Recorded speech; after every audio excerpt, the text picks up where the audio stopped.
Halo teman-teman, salam sehat selalu untuk kita semua, salam sejahtera dengan saya Bung Ropan. Dan akhirnya The Citizens atau Manchester Biru meraih gelar ketujuh mereka dalam sejarah di Piala FA setelah mengalahkan Manchester United di Wembley semalam dengan 2-1. Luar biasa perjalanan dari tim asuhan Pep Guardiola ini, semakin terbuka kesempatan untuk bisa membuat sejarah juga. Treble winners pertama dalam sejarah mereka jika mereka bisa memenangkan laga melawan Internazionale of Milan di final UCL yang akan berlangsung di Stadion Ataturk di kota Istanbul, Turki pada 10 Juni yang akan datang atau 11 Juni waktu Indonesia bagian Barat.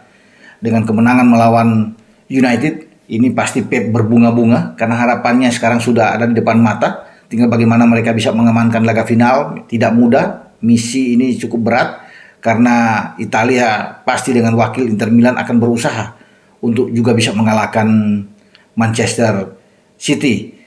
Nah, pasti ada rasa ketar-ketir juga ya, rasa was-was bagi Pep ketika dalam pertandingan final MU memberikan perlawanan yang luar biasa. Ya, memang kalau bisa melihat dari keseluruhan pertandingan secara ball position, City bisa menang dengan 60 berbanding 40%. Tetapi apapun itu mereka hanya menang dengan 2-1, tapi sempat disamakan 1-1. Ya, setelah Ilkay Gundogan memulai hanya mungkin 15 detik pertandingan kick off dengan tembakan geledeknya kaki kanan yang luar biasa, memanfaatkan scrimmage di antara Kevin De Bruyne yang berduel dengan Lindelof dan bola jatuh ke Gundogan ya. Dan akhirnya Gundogan bisa membuat gol pertama pada final di Wembley, menaklukkan David De Gea yang sama sekali terperangah saja. Tidak menyangka bahwa Gundogan langsung menyambar bola itu dengan cepat sekali. Dan keunggulan ini memotivasi bagi pemain-pemain City untuk terus bisa mengontrol permainan. Tapi ya di menit ke-33 ada penalti yang terjadi di sana. Ketika Jack Grealish menyentuh bola, ada duel dengan Wan-Bissaka. Dan wasit menunjuk titik putih. Bruno Fernandes yang ditugaskan untuk bisa menyelesaikan eksekusi penalti ini menjalankan dengan baik. Tenang saja pemain asal Portugal ini. Dan akhirnya dia bisa mengecoh langkah dari Steven Ortega.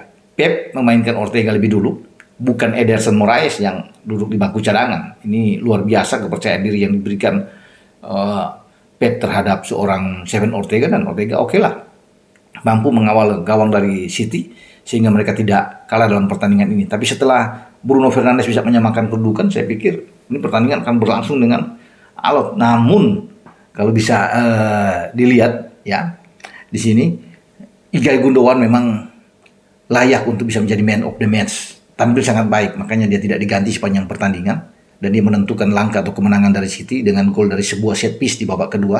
Tepatnya di menit ke-51 untuk menyambar bola set piece ini. Dan lagi-lagi walaupun De Gea masih bisa menjangkau bola, namun bola menghujam di pojok kanan gawang MU. Ada 11 percobaan menembak yang dilakukan oleh City sepanjang pertandingan. 5 diantaranya on target. Dan MU bahkan melakukan 13 percobaan menembak ya sepanjang laga dengan 3 on target yang mereka dapatkan hanya 1 lewat penalti. Namun memang wajar bagi City untuk bisa memenangkan laga ini kalau melihat bahwa mereka bisa mengontrol permainan dengan sangat baik. Dan Pep memainkan starting 11 dia dengan selain Ortega di bawah Mister ada Kyle Walker, Akanji dan Ruben Dias, 3 back di tengah dengan mendorong 2 double pivot mereka Stones dan Rodri. Sementara ada 4 di depan, itu ada Bernardo Silva di kanan, Jack Grealish di kiri, dan kemudian ada Ilkay Gundogan dan Kevin De Bruyne di belakang Erling Haaland. Itu komposisi yang ditampilkan oleh Pep dalam pertandingan ini. Namun Erik ten Hag saya pikir ini cukup jeli juga ya dalam hal memainkan starting 11 dia. Dia memainkan banyak pemain yang bertipe sebagai gelandang sehingga ini mampu memendung cara bermain dari City tentunya, dengan dia menempatkan ada selain double pivotnya ada Fred dan Casemiro, ada Christian Eriksen, ada Bruno Fernandes juga ya. Praktis dengan pemain yang lebih menyerang adalah Rashford yang ditaruh di depan dan juga Jadon Sancho. Nah, ini saya pikir suatu hal yang bagus dengan mengumpul pemain di tengah, karena Ten Hag tahu kunci kekuatan dari City adalah bagaimana memainkan bola mereka dalam ball position mereka dan dengan operan-operan passing-passing yang bagus, terutama pemain-pemain tengah ya, baik dari Rodri, Gundogan, Kevin De Bruyne, ada Stones ya bermain, sehingga mereka masih bisa untuk memberikan perlawanan. Ya, selain David De Gea di bawah Mister, Ten Hag itu menempatkan Wan-Bissaka di kanan, Luke Shaw di kiri, Lindelof bermain dengan Varane di tengah.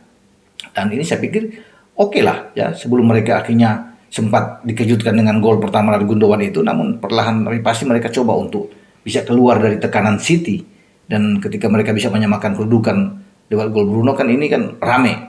Ya, pertandingan ini seru. Ya, jadi saya pikir MU juga bisa membuat gol di babak kedua, tapi Gundogan bisa menyelesaikan permainan dengan gol dia di menit 51, dan sulit. Ada beberapa peluang memang yang tercipta di depan gawang Ortega yang nyaris bisa menyamakan kedudukan bagi MU.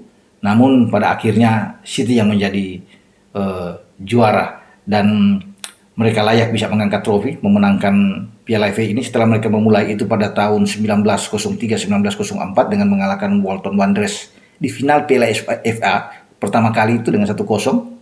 Dan bagi City, terakhir mereka juara di Piala FA itu kalau nggak salah di 2019 ya. Kalau nggak salah mereka mengalahkan Watford tuh dengan 6-0 juga di Wembley. Luar biasa. Sementara bagi MU sendiri itu 2016 terakhir mereka bisa menjadi juara, dan mereka coba semalam untuk bisa mengalahkan City di Piala FA, namun mereka gagal untuk mengawinkan 2 gelar sekaligus, karena sebelumnya kan kita tahu bersama MU itu sudah meraih Piala Liga Inggris lah, Carabao Cup. Kalau Ten Hag bisa melakukan ini dan mengalahkan City, dia akan menjadi manajer pertama sepanjang sejarah MU, bahkan mengalahkan Alex Ferguson yang tidak mampu mengawinkan 2 gelar sekaligus di Piala Liga dan Piala FA. Sayang tidak bisa dilakukan oleh MU bersama dengan Erik ten Hag ini, sehingga gagallah pencapaian ambisi dari Ten Hag untuk membuat rekor sejarah tersendiri bagi dia sebagai seorang pelatih dengan menghadirkan langsung 2 piala ya. Di pertama kali dia bisa menukangi MU ya. Dan bagi Pep tentunya harus disambut dengan luar biasa. Pendukung City pasti akan berbahagia sekali ya di Stadion Wembley dan dimanapun pasukan penonton City ini atau supporter fanatik City ini berada, karena ini klub kesayangan mereka yang mereka harapkan untuk mendapatkan kesempatan itu ada di musim ini dengan 3 piala, dan mereka bisa membuat sejarah ya. Inilah kesempatan bagi City, karena tidak akan datang untuk kedua kali ketika kesempatan itu terbuka buat mereka ya.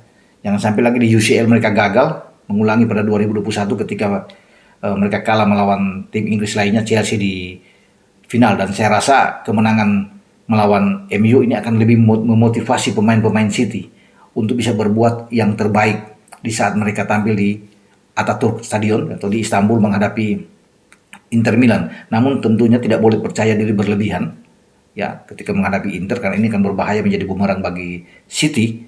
Dan kalau bisa posisi ya memang banyak yang mengunggulkan City ya, memfavoritkan City, tapi dalam sepak bola sekali lagi semua bisa terjadi. Bukan tidak mungkin Inter juga akan sama posisi mereka seperti Chelsea ketika City diunggulkan dan ternyata Chelsea yang menjadi juara lewat gol Kai Havertz saat itu, dan Inter berharap demikian. Bukan tidak mungkin Inter yang tampil sebagai juara ya, kendati City lebih diunggulkan. Nah, kita akan lihat ini.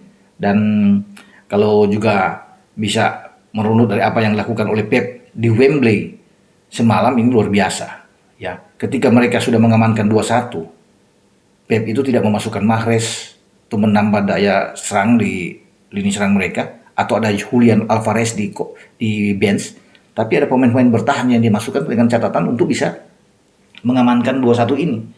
Nathan Ake masuk ya. Di sana ada Aymeric Laporte ya, dia menarik bahkan Grealish dan Kevin De Bruyne keluar. Kyle Walker juga ditarik keluar, ada Phil Foden yang masuk.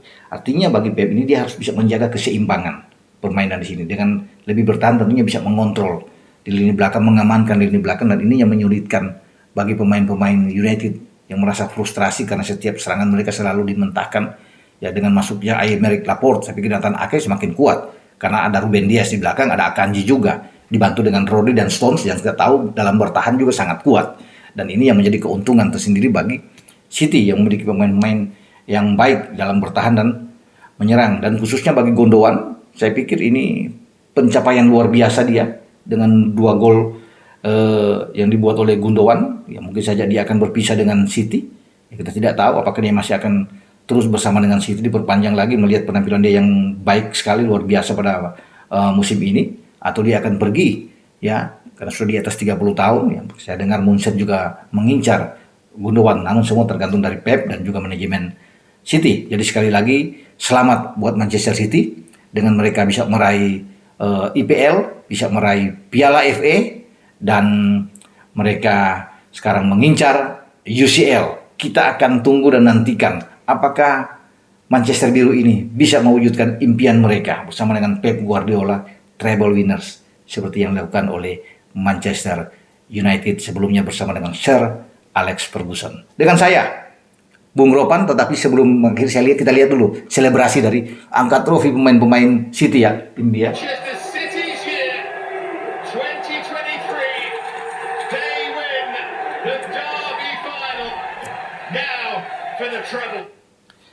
Itulah euforia ketika Gundogan mengangkat trofi, seluruh pemain bergembira di Wembley.